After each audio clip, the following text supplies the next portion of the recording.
Hello, everybody. Happy Wednesday. This is Adam from SpiderOak's customer success team. And I'm Kelly from SpiderOak's customer success team as well. Welcome, everyone. Thanks for joining us on this Wednesday. We're very excited to have you today. Our topic is Android. Last week, we talked about iOS and ways to secure an iOS device. And today, we're excited to talk about Android. You know, there's a lot more Android users in the world than there are iOS, and there's some great advantages to using Android. Today, we're going to talk about some things you can do to be more secure and protect your privacy while you're using an Android device. Now, we have a short presentation for you, but please feel free at any time during the presentation to use the chat, which you can see on the side of your screen. Put questions there. We'll do our best to answer those. And if there's something that we can't answer, we'll figure out a way to find an answer and get it to you after the webinar. So please feel free to leave comments there, or if there's anything we don't cover in depth or anything you'd like us to cover more, that's the quickest way to let us know. All right, well, with that said, I'm going to turn the time over to Kelly and he'll get us started. Awesome. Well, welcome, everyone.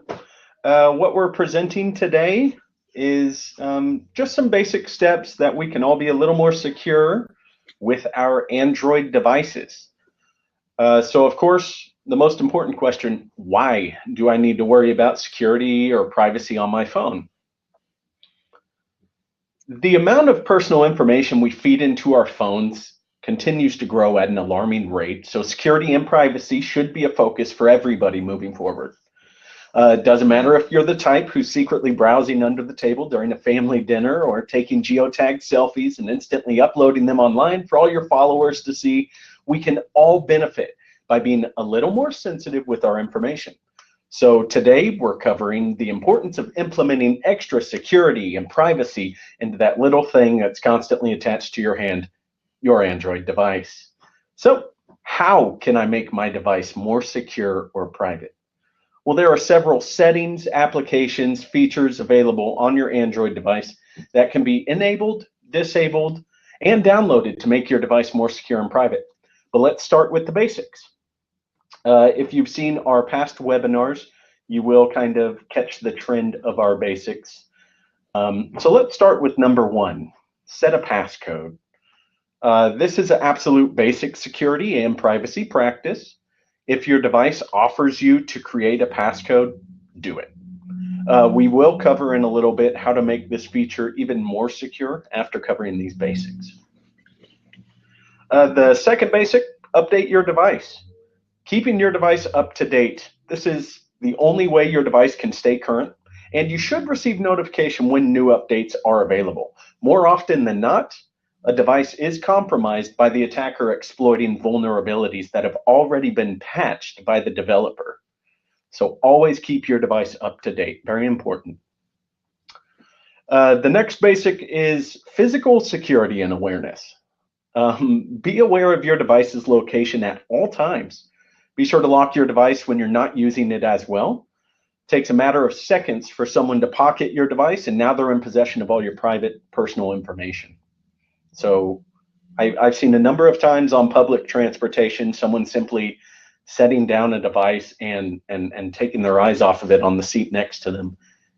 It takes that quick, 5 seconds, looking away, someone has it and they're already off the train or wherever. The next basic here, avoid public Wi-Fi connections. This goes beyond Android devices. This applies to every device you own. Who's to say you're connecting to a legit access point and not a social engineering attack? You could be giving away username or passwords without even knowing or being prompted to type that information in. So definitely we recommend upgrading your data plan if you plan to browse on the fly. And let me interject one thing here. On Monday, there was a new Wi-Fi vulnerability that affects pretty much every Wi-Fi access point in the world. It's with the WPA2 standard, and the vulnerability is called crack. Make sure when you're browsing to always try and use HTTPS connections. We're actually going to release a video on Friday that's a discussion with our developers on how to browse safely over Wi-Fi in light of the crack Wi-Fi vulnerability. But as Kelly mentioned, be really careful of any public Wi-Fi. Use a VPN. Always use HTTPS. Awesome. Awesome suggestions too. Yeah, I'm looking forward to that video on Friday as well. Next basic, activate incognito browsing or private browsing. This simple step will turn your mobile browser into a private session, which will not store your searches, your browsing history, or your username password combinations. Of course, cookies will continue to be held on the device until the browsing session is closed. Keep in mind, this is very important, private browsing or incognito mode only affects the device being used. The sites you visit and searches you perform are still visible on network logs that your school, employer, and your internet service provider monitor regularly, I'm sure. The next basic, turn off Bluetooth and hotspot services when not in use. If you regularly leave these enabled, you open your device to be visible to other devices, which can allow for security risks, make you vulnerable to exploits. Also doing so saves you precious battery life, so keep that in mind. This next one is more for the privacy focus than security. Switch your default search engine to duckduckgo.com. This is something we use internally. They do not track your searches, unlike Google or pretty much any other search engine. So definitely keep that in mind moving forward. Next, I'm going to pass it over to Adam. He'll be talking about modifying device settings for security and privacy. Yeah, and let me just say, DuckDuckGo is really great. We really love their service, and one of the things that I end up using quite a bit is they'll actually let you search other search engines through their portal, which means that if you really need to do a Google search, doing it through DuckDuckGo still protects your privacy and gives you the search results that you may need to have through Google. So they're a great service, and we highly recommend them. All right, so on your Android device, device settings that can really help you out. Now, making a stronger passcode is a really important thing. On iOS, they have fewer options than Android gives you for having a screen lock or a way to unlock your screen. If you're not using a fingerprint reader to unlock your device, we strongly recommend that you do an alphanumeric password, not just a 4-digit PIN. All right, looks like we just had a comment about DuckDuckGo. DuckDuckGo is actually independently owned. They're not owned by Yahoo. They do use some third-party ad networks. For example, the ads that you'll see on DuckDuckGo are actually run by Bing. But as far as I've been able to find, they are not owned by another large internet company. They're independent, and even the ads that they serve from Bing don't serve ads based on your browsing history. They just serve ads based on the plain text of your searches. Start page, I'm not familiar with that, but if anybody else has any thoughts on Start page or on DuckDuckGo, please feel free to leave them there in the chat. So now, one thing that Android can do is you can have a swipe pattern to unlock your device. This security experts recommend still using an alphanumeric code rather than using the swipe, because it increases by a huge amount the degree of difficulty of guessing your unlock code. You can change your passcode under settings, lock screen, and security, and then screen lock. That'll show you all the different options you have. And it's inconvenient. You need to figure out what's the best balance for you between strong security and convenience when you're unlocking your device. You don't want to make it something that's ridiculously hard to type in. My son is a great example of this. His passcode, no kidding, is like 2 words and a bunch of digits, and it takes him, it feels like a full minute to unlock his phone. But he thinks that's important, and so he keeps it really long.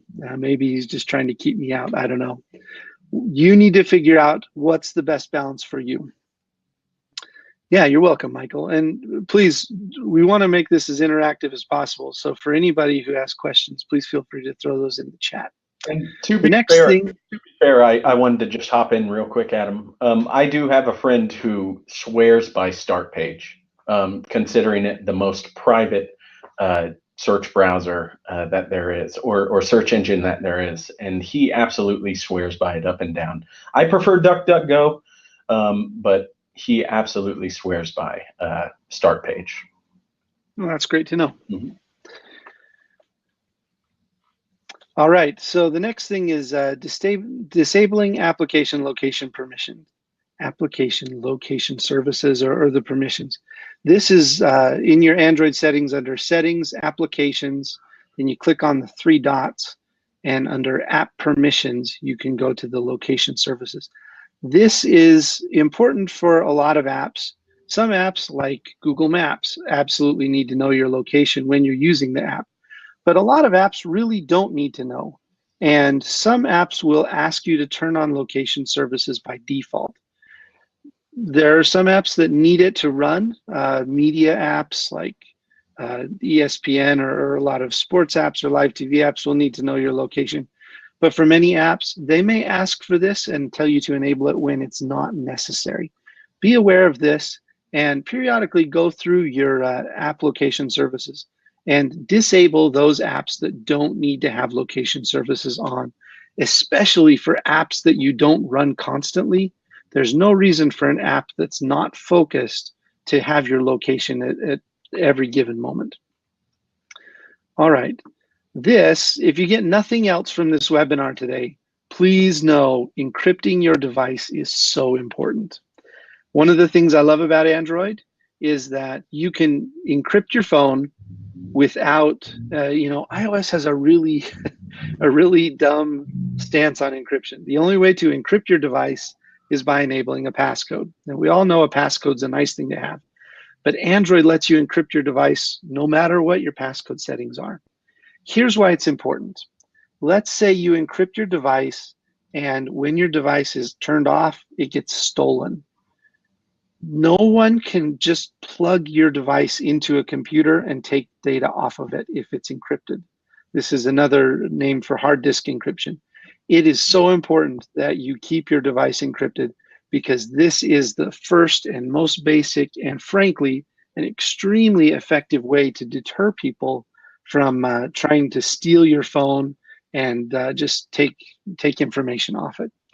You can encrypt your device on Android by going to Settings, Lock Screen and Security, and then Encrypt Phone and Tablet. And I know we're going through a lot of these settings really quickly. At the end of the webinar, we will give you a copy of our notes, and that has the details of how to get to each of these individual settings. But please know this is so important. Encrypt your device. It'll have no real effect on performance, and it will greatly, greatly enhance your security and privacy. Next thing has a lot to do with what Kelly talked about with physical security, limiting the number of notifications and activities that show up on your lock screen. Now, again, a lot of apps for convenience will want to show things on your lock screen. You need to make an informed decision on what shows up on your lock screen and whether or not you want the full text of things to show up on your lock screen. So in Settings, Notifications, under Advanced, you can then go to On Lock Screen and see the things that will show up on your lock screen at any given time. Be aware of these things. Check these settings.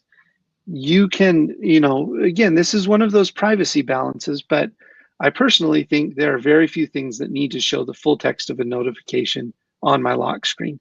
I disable pretty much everything. If I get a text message and I have time, I just swipe and open it rather than having the text message show up on my lock screen. I don't feel comfortable with that happening, but this is something that everybody needs to decide for themselves. So take a few minutes and look at this. Now, for Android specifically, one of the great things is you're not locked into the walled garden. This is also one of the most terrifying things about being an Android user is there is very much a real possibility of malicious applications being on your phone if you're not careful where you install them from. SpiderOak is a company. We don't offer unsigned apps. We only offer our apps to be installed through the Google Play Store. It's not because we don't support those app marketplaces that are outside of the Play Store, but we feel like this is the most important way that we can ensure for you release transparency and a clean installer that hasn't been tampered with. Our suggestion here is block installation of apps that were downloaded from unknown sources. If you decide to enable this, make sure it's an informed decision. Do it only for apps that you know where they come from and that you trust the source. After installing that app, go back in and re-enable this setting. This is important because you need to know where the things you install come from. I think that supply chain and tool chain security is something we're going to see more and more in the future becoming an issue. In the last couple of weeks, there have been a number of news stories about developers or companies that had a step in their supply chain hacked, which then affected their users who installed what looked like an official update. Android is unfortunately one of the easier places for this kind of a tool chain attack to happen. So make sure you're very, very conscious of where the apps you install are coming from. The next thing is reviewing app permissions. And you can do this in two stages, both before you install in the Google Play Store as well as after you install. After you have installed, if you want to review the permissions, you go to settings, review installed app permissions is under settings, applications, then you click on the three dots and go to app permissions. And what you see is what we have in the screenshot here. You can see the different permissions for each type of app. But even before you get to this step, when you're looking at a new app in the Play Store, it actually has a section that tells you exactly what the permissions are for the app that you're looking at. Read those. If you see an app that's asking for more permissions than you think it's reasonable for that app to have, don't install it. My personal experience with this is I've contacted developers and asked, why do you need this specific permission? And in a few instances, the developer said, you know, I really don't need that. And with the next update of their app, they changed their permissions. And then I felt a lot better about installing their app. So be aware of this. This is great on Android. You have fine-grained insights into what permissions each app can have. Make sure you use that knowledge and be careful. Have standards for yourself and your device of what you want apps to do. One of the great things in the App Store the Play Store is some app developers have really embraced this idea.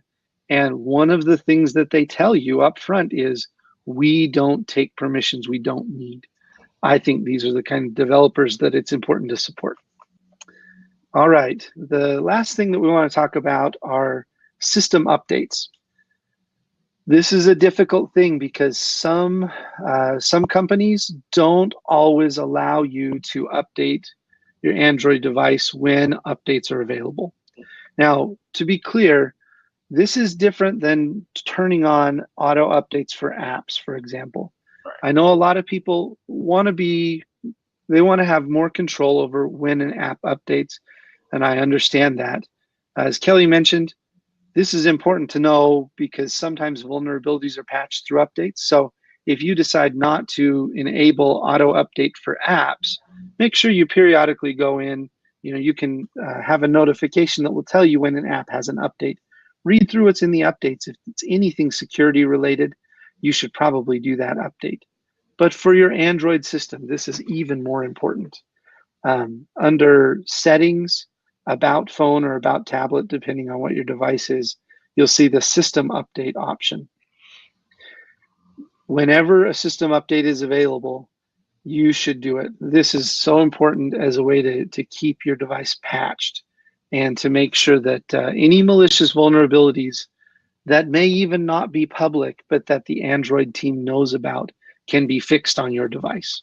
A great example that's not Android specific, but that really throws into perspective how important it is to update applications is the Equifax hack that happened recently.